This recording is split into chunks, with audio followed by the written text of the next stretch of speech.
सभी को पता है यथार्थ हॉस्पिटल हमारे 5 हॉस्पिटल हैं एंड हमारी लेगेसी रही है 2010 से हमने स्टार्ट किया।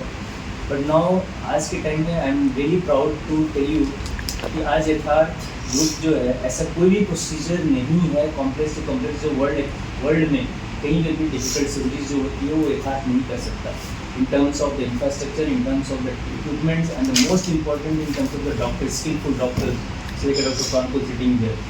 So वो सारी procedures, वो सारी surgeries, complex surgeries जो आज से 4-5 साल पहले तक यथार्थ हॉस्पिटल में नहीं होता था एंड जिसके लिए मरीज को किसी और हाई एंड हॉस्पिटल में जाने पड़ते थे, everything we are doing in our hospital. So we are really proud of it. ऐसे ही कई सारे एग्जाम अदर सुपर स्पेशलिटीज़ में भी यथार्थ हॉस्पिटल कई अच्छे ऐसे सर्जरीज कर रहा है। But particular for this case I would request doctor Franco to give you brief about ये केस कैसे आया, क्या कॉम्प्लेक्सिटी थी, कहाँ से वो केसेस रिजेक्ट होकर के आया था एंड उसको इन्होंने हैंडल किया और पेशेंट आज के टाइम में बहुत ही सेटिस्फाइड और अच्छे तरीके से खुश होकर भी घर गया। तो request doctor Franco to take it over. यहाँ हमारा first of all very welcome to everyone. आप लोग अपना समय निकाल के यहाँ पर है जो कि बहुत बड़ी बात है। मेन उद्देश्य यहाँ पे हमें खड़े होने का, यहाँ पे बात करने का ये है कि पब्लिक के पास एक अवेयरनेस मैसेज जाना चाहिए। जो एक भ्रांति बनी हुई है स्पाइन प्रॉब्लम्स को लेके, स्पाइन ट्यूमर्स को लेके, उस भ्रांति को निकालना बहुत ज़रूरी है। आज से कुछ सालों पहले तक मुझे इस हॉस्पिटल में ऑलमोस्ट 5 साल हो गए और जिस तरह से हमने शुरू किया एंड जिस तरह से हॉस्पिटल का सपोर्ट रहा है, हॉस्पिटल का विजन रहा है, किसी भी हॉस्पिटल या किसी भी ऑर्गेनाइजेशन ग्रो करने के लिए विजन बहुत ज़रूरी है। जिस तरह से एक कहावत है कि अकेला आदमी सारी दुनिया को नहीं जीत सकता, सपोर्ट बहुत ज़रूरी है। तो उस तरह का सपोर्ट और माहौल जो पेशेंट केयर है, याद रखिए इलाज बहुत जगह होते हैं बट एक पेशेंट को ध्यान में रखते हुए, पेशेंट को मद्देनजर रखते हुए इलाज जो होता है उसमें पेशेंट को सबसे बेस्ट रिजल्ट मिलता है। यहाँ पे पेशेंट को घर के पास में रहते हुए उसको अगर वर्ल्ड क्लास फैसिलिटी मिल रही है, उसको उस तरह का सर्जरी ट्रीटमेंट मेडिसिन मिल रहा है तो उससे अच्छा कुछ नहीं है। ये सबके लिए फ़ायदेमंद है।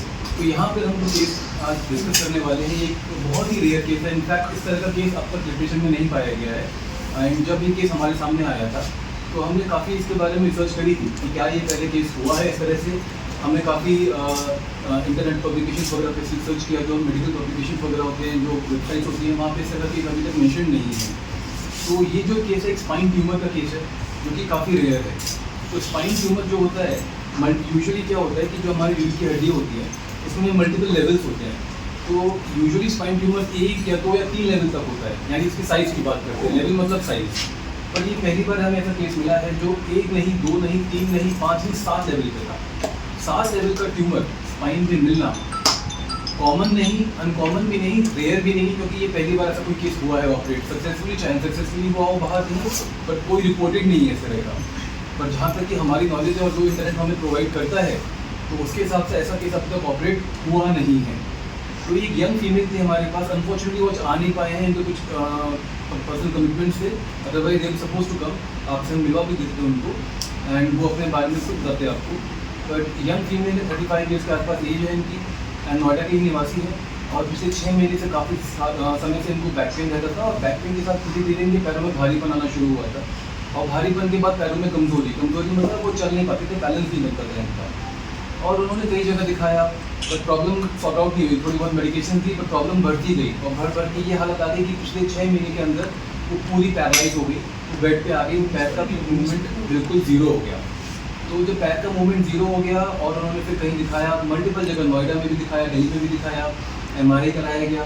तो MRI कराया तो उसमें मालूम पड़ा उनको एक स्पाइन का ट्यूमर है और वो ट्यूमर छोटा नहीं है, वो बहुत ही बड़ा है। 7 लेवल मतलब ऑलमोस्ट आप मान के चलिए 12-13-14 सेंटीमीटर का ट्यूमर, जो कि बहुत रेयर है। तो उसके लिए सब जगह उनको सर्जरी एडवाइस की, बट सर्जरी के साथ उन्होंने ये भी बताया कि इसके चांसेस सर्जरी के सक्सेस होने के बहुत कम है, क्योंकि जितना बड़ा ट्यूमर होता है उतना ज़्यादा रिस्क होता है सर्जरी के अंदर। कि सर्जरी के अंदर जब हम ट्यूमर को निकालते हैं तो जो नॉर्मल नस है उसको इंजरी नहीं होनी चाहिए। याद रखिए ट्यूमर निकालना कोई बहुत बड़ी चीज़ नहीं होती, मेन चीज़ होती है कि ट्यूमर निकालते समय आप जो नॉर्मल नस है इसको इंजरी ना करें। अगर हम उसको इंजरी कर देते हैं तो ट्यूमर निकाला ना निकालना सब बेकार है, क्योंकि अगर ट्यूमर निकाल भी दिया और अगर नॉर्मल नस में इंजरी हो गई तो पेशेंट का इम्प्रूवमेंट कभी भी नहीं आएगा, तो दैट इज़ यूजलेस।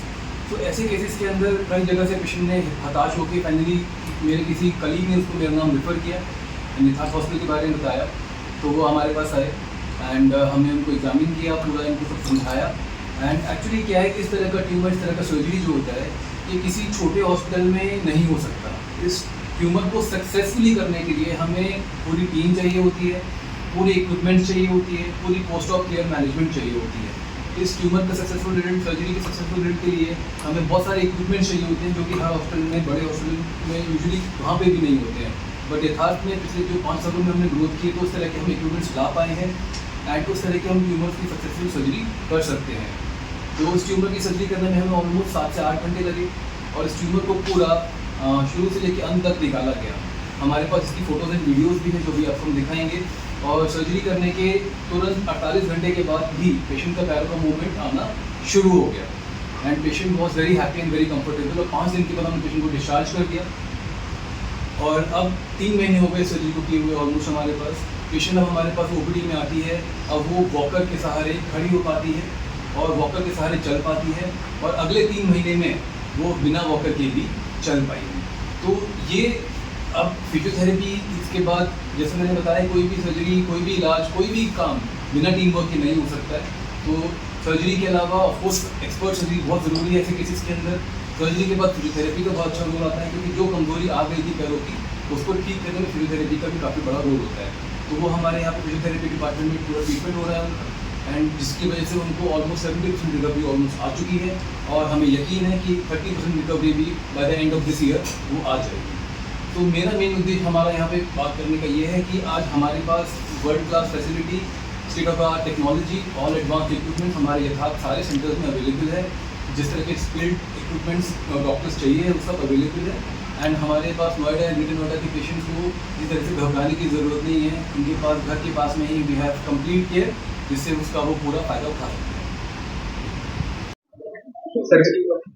हाँ जी, आप देख कर लीजिए थोड़ा जो कि अच्छा।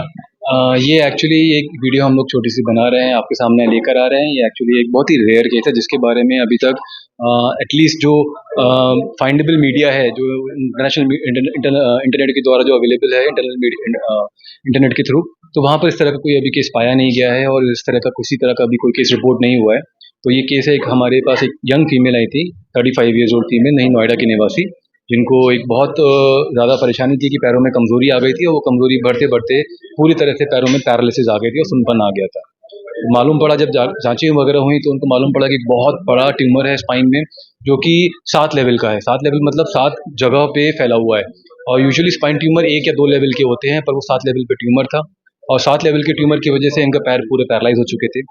एंड यहाँ पर यथार्थ हॉस्पिटल में सारे एडवांस इक्विपमेंट्स के द्वारा और यहाँ पे जो एक्सपर्ट टीम है, डॉक्टर परांकुल यानी जो मेरा नाम है, हम लोगों ने मिलकर, हमारी टीम ने सक्सेसफुल सर्जरी की एंड सर्जरी के बाद पेशेंट 3 महीने हो चुके हैं।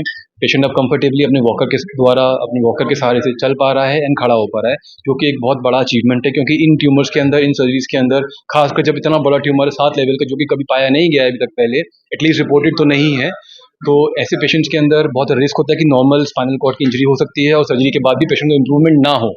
तो बट इस तरह की सर्जरी करने के लिए जिस तरह का हमें इक्विपमेंट्स चाहिए, जिस तरह का एक्सपर्टीज चाहिए, वो यथार्थ हॉस्पिटल में अवेलेबल है एंड उसका ये हमारे सामने नतीजा है and we are very thankful to God कि हमें इस तरह का सर्जरी कर पाए, पेशेंट को हम इस तरह का रिलीफ दे पाए। नमस्कार। की बात करें तो क्या क्या सिम्टम्स रहते हैं? सिम्टम्स एक्चुअली डिपेंड करते हैं, बट मोस्ट कॉमन सबसे पहला सिम्टम जो शुरू होता है वो बैक पेन के संग शुरू होता है और बैक पेन से शुरू होने के बाद फिर वो सिम्टम अलग अलग तरीके से प्रेजेंट कर सकता है, जैसे पैरों में सुनपन आना या पैरों में भारीपन आना, और जो धीरे धीरे आगे जाके पैरों में लड़खड़ाहट आना, पेशेंट को चलने में प्रॉब्लम आए, बैलेंस नहीं बन पाता उसका और उसको ठंडा गर्म पैरों से तलवे के नीचे मालूम नहीं पड़ता, पैरों की चप्पलें निकल जाना। तो इस तरह के सिम्टम यूजुअली पेशेंट को आते हैं। तो अगर हम सिम्टम्स को पहले से ही आइडेंटिफाई कर लें और उनको सही समय पे एक्सपर्ट के द्वारा दिखा लें, तो ये प्रॉब्लम को इतना बड़ा होने से रोक सकते हैं। जो आज हमारे पास 7 लेवल का ट्यूमर है, ये 12-13-14 सेंटीमीटर का, इतना बड़ा शायद ट्यूमर ये तब ना होता, समय पे आते तो छोटा रहता। तो ऑफकोर्स जितना छोटा रहता है उतनी फास्ट रिकवरी होती है। तो ये है कि बस आप सिम्टम्स को पहचानें और समय पे मेडिकल राय एक्सपर्ट के द्वारा लें।